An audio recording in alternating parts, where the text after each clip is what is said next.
The night air at Auschwitz-Birkenau carried an impossible sound. Through the barbed wire and watchtowers, past the guards with their rifles and dogs, a melody rose from Barracks 27.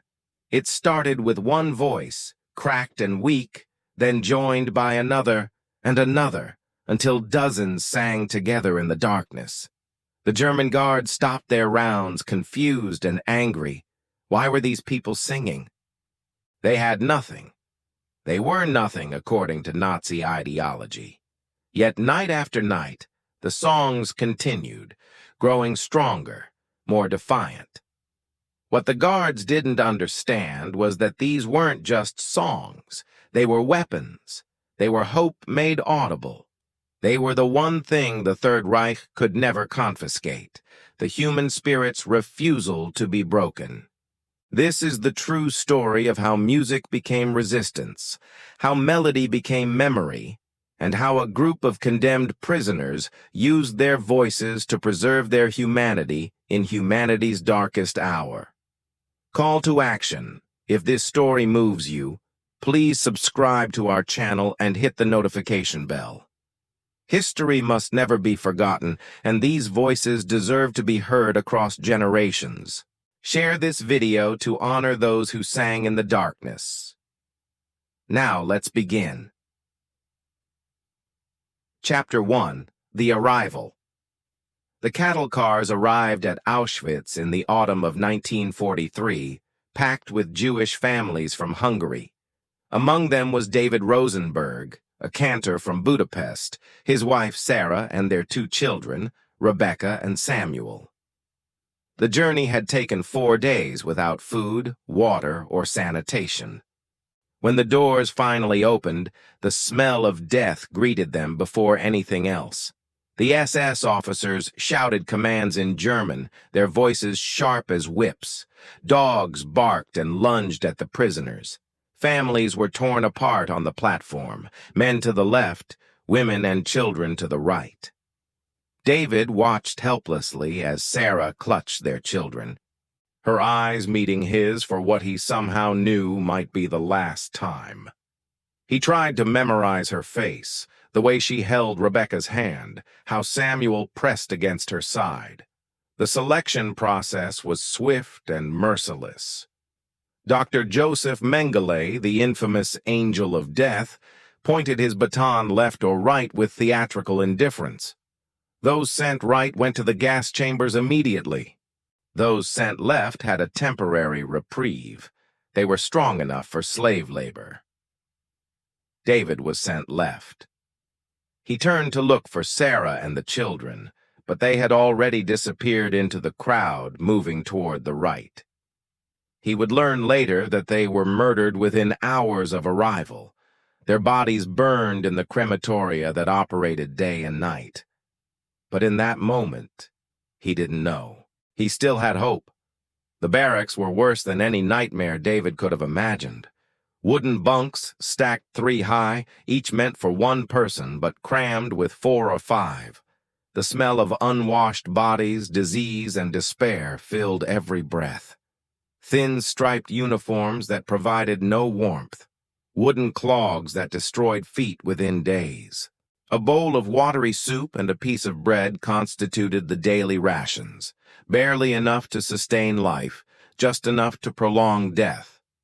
The SS had perfected the arithmetic of suffering. David was assigned to Barracks 27 with approximately 200 other men. Most were Hungarian Jews like himself, but there were also Poles, Czechs, and a few German Jews who had been there longer and knew the unwritten rules of survival. Don't make eye contact with the guards. Never volunteer. Share nothing because there was nothing to share. Trust no one because the kapos, Jewish prisoners who collaborated with the Nazis in exchange for better treatment, were everywhere, ready to report the smallest infraction in exchange for an extra piece of bread. But on the 3rd night, something unexpected happened. David couldn't sleep. The images of Sarah and the children haunted him. He could hear Rebecca's laugh in his memory. feel Samuel's small hand in his. The grief was a physical weight crushing his chest. Without thinking, without planning, he began to hum. It was a melody from his synagogue in Budapest, a prayer he had sung hundreds of times. Adon Olam, Master of the World. His voice was barely a whisper, cracked from thirst and sorrow, but in the absolute silence of the barracks, where men lay awake in their own private hells, the sound carried. Another voice joined his, then another. Within minutes, a dozen men were humming together in the darkness. The melody was broken and imperfect, but it was also beautiful. It was human. When they finished, no one spoke, but something had changed. For 3 minutes, they had been more than prisoners, more than numbers tattooed on their arms. They had been men who remembered who they were. And in Auschwitz, memory was resistance. The next night, they sang again. Chapter 2. The songs of memory words spread quickly through the camp about the singing in Barracks 27. Other prisoners began to listen from adjacent barracks, pressing their ears against thin walls to hear the melodies that reminded them of home, of life before the nightmare. David became the unofficial leader of what some began calling the choir, though it was never anything so formal. It was simply survival dressed in song. Every night, when the capos finished their rounds and the guards were focused on the perimeter, the men would sing. They sang prayers from synagogues across Europe. They sang folk songs their grandmothers had taught them. They sang lullabies they had once sung to children who were now ashes. Among the singers was Moshe Klein, a violin teacher from Krakow whose hands had been smashed by a guard during his first week in the camp. He could no longer play, but his voice was strong, a rich baritone that filled the barracks. There was Jakob Stern, a rabbi from Vienna who knew hundreds of prayers by heart and taught them to others, preserving sacred texts that existed nowhere else because the Nazis had burned all the books. There was young Aaron Leibowitz, only 16, who sang with a clarity that seemed impossible given the circumstances. His voice was undamaged by years of smoking or shouting, pure and heartbreaking in its innocence. He sang songs his mother had taught him, and old men wept listening. The Germans noticed, of course. Guards would stop outside the barracks, listening with expressions that ranged from curiosity to contempt. Most couldn't understand the Hebrew or Yiddish lyrics, but they understood defiance when they heard it. Several times, guards burst into the barracks, screaming for silence, beating random prisoners with clubs to make their point. The singing would stop for that night, but it always resumed. The prisoners had discovered something the Nazis hadn't anticipated. You could take everything from a person, their family, their possessions, their dignity, their very names, but you couldn't take what they carried in their minds and hearts. Memory was portable. Songs required no instruments, no paper, no permission. David began to see the singing as his mission, his purpose for surviving. Each song was an act of preservation. Every melody was a middle finger raised to Hitler's vision of a world without Jews. When they sang, they proved that Jewish culture was alive, that it couldn't be eradicated by gas chambers and crematoria. He started teaching younger prisoners songs he knew, making them repeat lyrics until they had them memorized. "You must remember these," he would whisper urgently. "If we die, the songs must live." Some of the younger men didn't understand at first. Why did it matter? They were all going to die anyway, but David insisted. "The Nazis want to erase us from history," he explained. "They want it to be as if we never existed. Every song you remember is proof that we were here. Every melody is a gravestone for those who have no graves. The singing also served a more immediate purpose. It gave the men something to look forward to, a reason to survive another day. Men who had been planning to throw themselves against the electrified fence, choosing quick death over slow torture, would decide to live one more night to hear the songs. Those dying of typhus or starvation would hold on a little longer, mouthing the words even when they could no longer produce sound. The barracks became a strange sanctuary, where for 20 or 30 minutes each night, the prisoners could transcend their circumstances and remember being human. But the Nazis were watching, and they didn't like what they saw. The commandant of Auschwitz, Rudolf Höss, received reports about the singing. He was a peculiar man, meticulous and bureaucratic, who saw the camp as a machine that needed to run efficiently. The prisoners' morale was not supposed to be high. They were supposed to be broken, hopeless, waiting for death. This singing was a malfunction in the system, and it needed to be corrected. Chapter 3. The Price of Defiance. The punishment came on a frozen morning in December 1943. Roll call was held before dawn every day, prisoners standing in rows for hours while guards counted and recounted, often in temperatures well below freezing. Many collapsed and died during these roll calls, too weak to stand, their bodies simply giving up. On this particular morning, after the count was complete, Commandant Höss himself appeared, which was unusual. He was accompanied by several SS officers and the most brutal of the capos. Through a translator, Höss addressed the prisoners. "It has come to my attention that certain prisoners in Barracks 27 have been singing at night. This is forbidden. This camp is not a concert hall. You are here to work and die, not to make music." The prisoners stood silent, eyes forward. David felt his heart hammering. He knew what was coming. Höss continued, "Since I cannot identify the specific singers, I will hold the entire barracks responsible. Unless someone confesses, all prisoners in Barracks 27 will receive no food for 3 days. 3 days without food was essentially a death sentence for men already starving. Some would die outright. Others would become too weak to work and be sent to the gas chambers for being useless. The silence stretched. David felt 200 pairs of eyes on his back, though no one turned to look at him. This was his fault. His singing had started everything. He should confess, take the punishment alone, save the others. But before he could step forward, Moshe Klein spoke up. "I sang." Then Jakob Stern. "I sang too." Aaron Leibowitz. "I was singing." One by one, men from Barracks 27 confessed.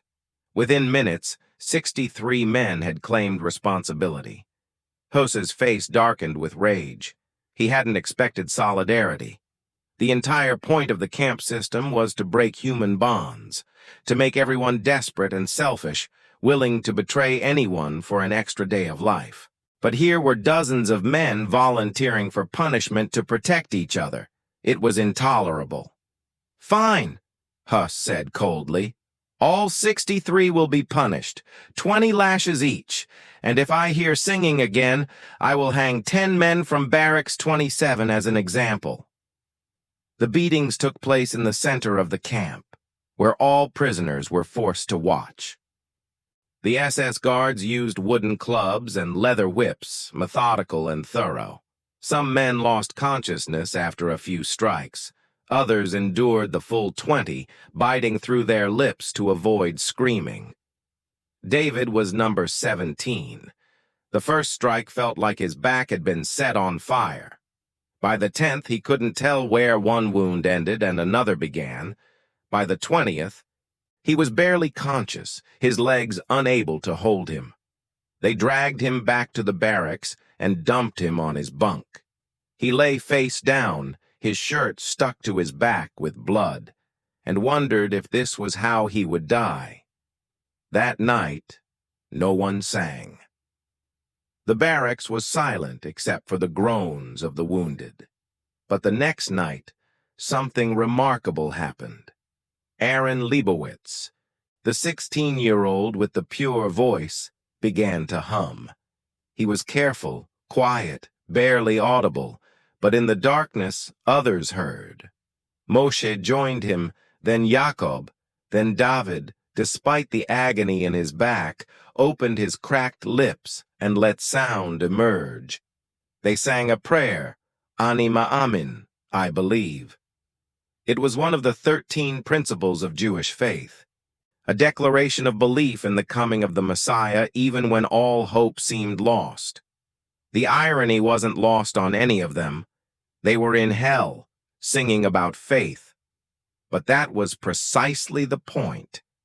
Faith wasn't needed when things were good. Faith was only meaningful in darkness. The guards heard, of course, but this time they didn't rush in with clubs. They stood outside, listening. Some looked uncomfortable, as if sensing that something was happening that they couldn't control or understand. The prisoners were supposed to be defeated, but they sounded anything but defeated. Their voices, broken and imperfect, carried a strength that rifles and barbed wire couldn't diminish. After the song ended, David whispered to the others, "They can beat us. They can kill us. But they cannot make us silent. Every song is a victory." The men lay in the darkness, too exhausted and wounded to respond, but they understood. The singing would continue. Whatever the cost, it would continue.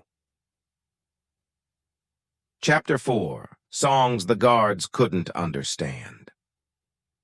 As winter deepened and 1943 turned to 1944, the singing in Barracks 27 evolved. The men became more strategic, more purposeful in what they sang and when. They learned to read the guards' schedules, to sing during shift changes, or when certain more sympathetic guards were on duty. They kept the volume low, a collective whisper rather than a full-throated chorus. But they never stopped. What the German guards couldn't understand, literally couldn't understand, were the words. Most of the songs were in Hebrew or Yiddish, languages the SS had never bothered to learn. To the guards, the singing was just strange, exotic noise. But to the prisoners, every word carried weight, meaning resistance. David began to compose new songs, lyrics written in his mind since he had no paper or pencil. These songs told the story of what was happening in Auschwitz. They named names, fellow prisoners who had died, guards who were particularly cruel, moments of kindness and horror that needed to be remembered. He would teach these songs to others, making them repeat the words until they had them memorized. "If we survive," David explained, "we must be able to tell the world exactly what happened here. These songs are our testimony. They are evidence." Some of the songs were coded messages about what was happening in other parts of the camp. When David learned from a Polish prisoner that the Sonderkommando, the Jewish prisoners forced to work in the gas chambers, were planning a revolt, he composed a song that contained hidden details about their plans. The song spread through the camp, carrying information past the guards who heard only melody. One guard, however, was different. His name was Werner Schmidt, a young man from Bavaria who had been drafted into the SS but seemed uncomfortable with the brutality around him. Unlike other guards who kicked prisoners for sport or shot them for entertainment, Schmidt was merely indifferent, doing his job without obvious sadism. He often stood outside Barracks 27 during the singing, listening with an expression that was hard to read. The prisoners noticed him but didn't know what to make of him. Was he gathering evidence for punishment? Or was he simply curious? One night, after a particularly moving rendition of Eli, Eli, a song about God's presence even in suffering, Schmidt approached the barracks door. The singing stopped immediately. Everyone expected violence. Instead, Schmidt called out in broken Yiddish, which shocked everyone. "What are words? What you sing?" David, despite his fear, answered, "We sing of home, of families, of faith." Schmidt was quiet for a long moment. Then he said, "I have orders to stop singing, but I will not come inside tonight." Then he walked away. The prisoners were stunned. It was the first time any guard had shown even a hint of humanity. From that night on, Schmidt never interrupted their singing. He would stand outside, listening, his face troubled. The prisoners learned later that Schmidt's mother was Jewish, a fact he had hidden to survive in Nazi Germany. He couldn't help them openly without being executed himself, but he could give them this small mercy, the freedom to sing. It wasn't much, but in Auschwitz, small mercies meant everything. The singing also began to spread beyond Barracks 27. Prisoners in other barracks, inspired by what they heard, started their own songs. The women's camp, separated from the men's by barbed wire, began singing too. Sometimes on quiet nights, you could hear melodies echoing across the camp, a strange and beautiful sound rising from unimaginable horror. The SS leadership became increasingly frustrated. They could stop individual singers with beatings and executions, but they couldn't stop the phenomenon. The more they punished, the more the prisoners sang. It became a battle of wills, and the Nazis were discovering that terror alone couldn't break the human spirit. Some prisoners sang because it gave them comfort. Others sang as deliberate resistance. But everyone understood that the act of singing was a declaration. We are still here. We are still human. You have not defeated us. The songs also served as a historical record. In a place where the Nazis destroyed evidence and falsified records, where people vanished without a trace, the songs remembered. They preserved names, dates, places, and stories. Each melody was a vessel carrying memory forward, hopefully to a future where someone would be left alive to tell the world what had happened. David often thought about this. If he died, when he died, he corrected himself, because survival seemed impossible, would the songs survive? Would anyone outside Auschwitz ever hear these melodies and understand what they meant? He had no way of knowing. All he could do was sing, teach others to sing, and hope that somehow, some way, these songs would escape this place and bear witness to the atrocities committed here. The songs had become more than music. They were memory made audible, history preserved in melody, testimony sung in the key of survival. Chapter 5. The Final Winter. By January 1945, everyone in Auschwitz knew the war was ending. The prisoners could hear Soviet artillery in the distance, getting closer each day. The SS became more nervous, more brutal, desperate to kill as many Jews as possible before the camp was liberated. They accelerated the gassing operations, working the crematoria around the clock. The smoke from burning bodies was so thick it blocked out the sun some days. But they also began destroying evidence, burning documents, demolishing gas chambers, preparing to flee before the Red Army arrived. The prisoners understood that liberation was coming, but the question was whether any of them would survive long enough to see it. The SS might simply shoot everyone before abandoning the camp. In Barracks 27, only 70 of the original 200 men remained. Starvation, disease, and random executions had claimed the rest. David was skeletal, his body reduced to skin stretched over bones, his teeth loose, his vision failing. But he still sang. Every night the survivors gathered and sang together, their voices weaker now but no less determined. They sang for the dead, naming names, ensuring that someone would remember. Aaron Leibowitz, the boy with the beautiful voice, had died of typhus in December.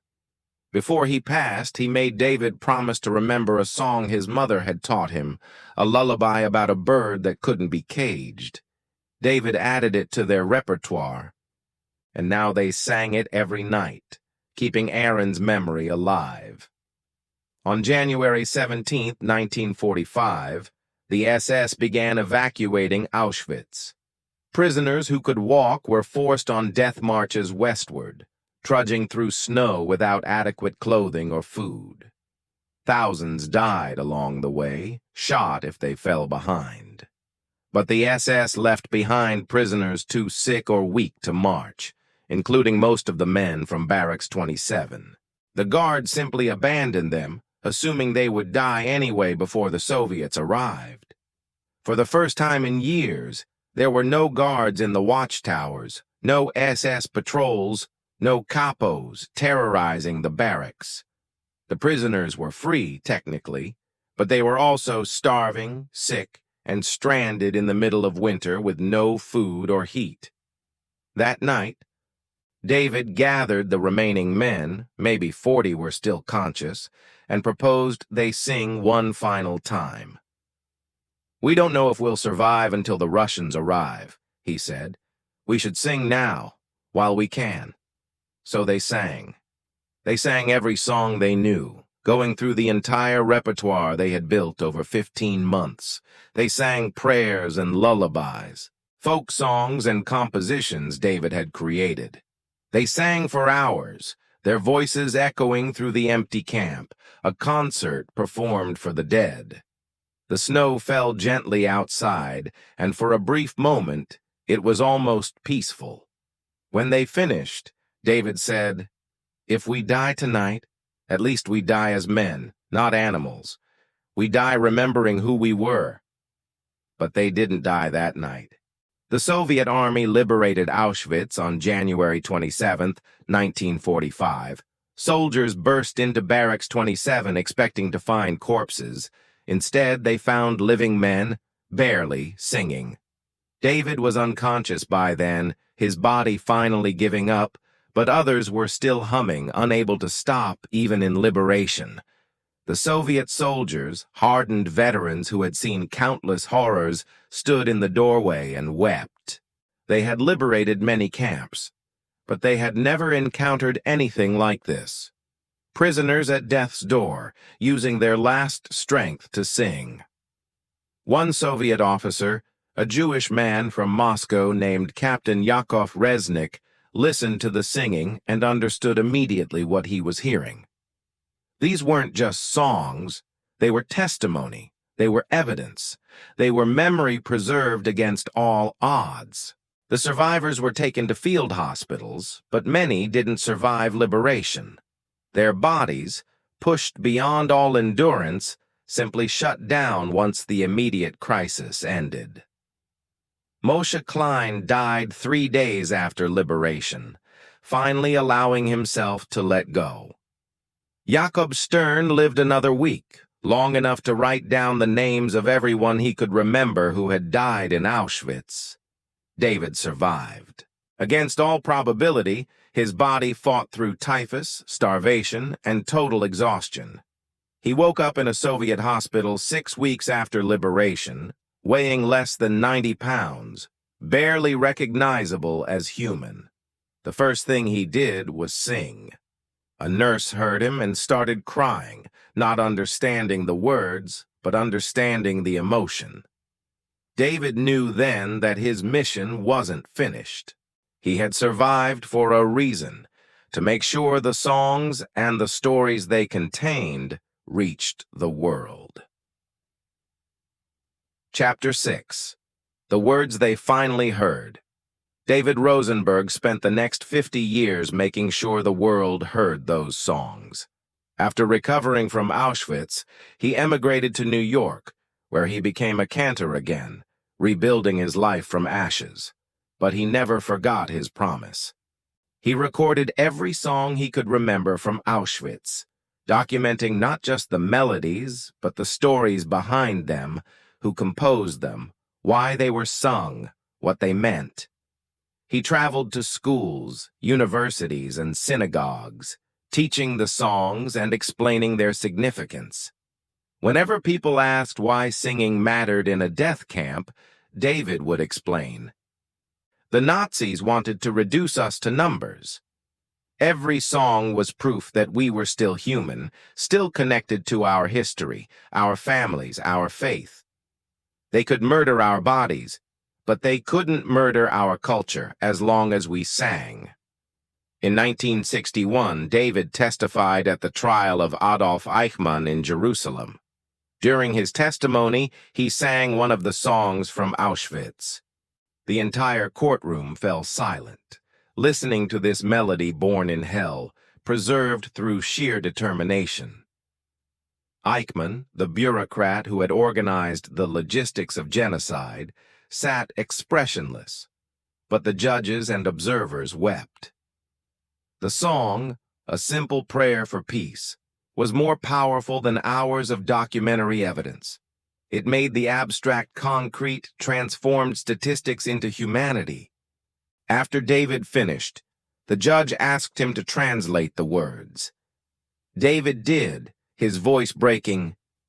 It means grant peace to us and to all Israel now and forever. We sang it every night in Auschwitz, believing that someday, somehow, there would be peace again. Some German soldiers and guards were eventually confronted with recordings of these songs during war crimes trials. Most showed no remorse, claiming they were just following orders. But a few, when they heard the actual words translated, showed signs of discomfort. One former guard, listening to a song that named him specifically as a brutal killer, broke down and confessed to crimes he had denied for years. The song had preserved his evil with the same fidelity it preserved the victim's humanity. Werner Schmidt, the guard who had allowed the singing to continue, survived the war and lived quietly in Bavaria. In 1978, David tracked him down. They met in a cafe in Munich, an awkward encounter between former prisoner and former guard. Schmidt, now an old man, wept openly. I didn't know, he said. I mean, I knew you were suffering, but I didn't truly understand until years later what Auschwitz really was. I should have done more. David looked at him for a long moment. You did more than most. You gave us permission to remain human. That matters. They talked for hours, and Schmidt confessed that hearing the songs had haunted him for decades. He had learned Hebrew after the war, found translations of some of the songs, and understood finally what he had been hearing. Songs about faith in the midst of murder. Songs about remembering the dead. Songs about hope when hope was irrational. I was standing guard over people who were singing about God, about peace, about love, Schmidt said, while we were murdering their families. The contradiction destroyed something in me. David gave Schmidt a recording of the songs. Listen to them, he said. Remember them. Tell your children and grandchildren what happened. That's the only redemption available to you. David died in 1995 at age 75. His funeral in New York was attended by hundreds, including survivors he had helped, students he had taught, and people who had been moved by his testimony. At the funeral, they sang the songs from Auschwitz. The melodies born in darkness and death were sung in sunlight and freedom, carried forward by a new generation who had never known the camps, but understood their significance. David's final message, read at his funeral, contained this passage. The Nazis wanted to create a world without Jews, without our culture, our prayers, our songs. But I am proof they failed. Every time someone sings these songs, Hitler loses again. Memory is the ultimate resistance. Teaching is the ultimate revenge. The songs themselves have been preserved in archives, taught in schools, performed in concerts. Musicians have arranged them for orchestras and choirs. Historians have studied them as primary sources, documents as valuable as any written testimony. The melodies that once brought comfort to dying men in Auschwitz now educate the living about humanity's darkest chapter. And whenever someone asks why the prisoners sang, the answer is simple. Because they refused to let evil have the last word. Because they understood that culture survives when people remember. Because in the depths of hell, they chose to create beauty instead of surrendering to despair. The German soldiers never understood why Jewish prisoners sang until they finally heard the words. But by then, it was too late. The songs had already won. They had preserved what the Nazis tried to destroy. They had kept memory alive when everything else was being murdered. And they continue to sing today, in every classroom where they're taught, every memorial where they're performed, every heart where they're remembered. The prisoners of Auschwitz may be gone, but their voices echo still, refusing to be silenced, refusing to be forgotten, refusing to let evil erase the light they carried even in humanity's darkest night.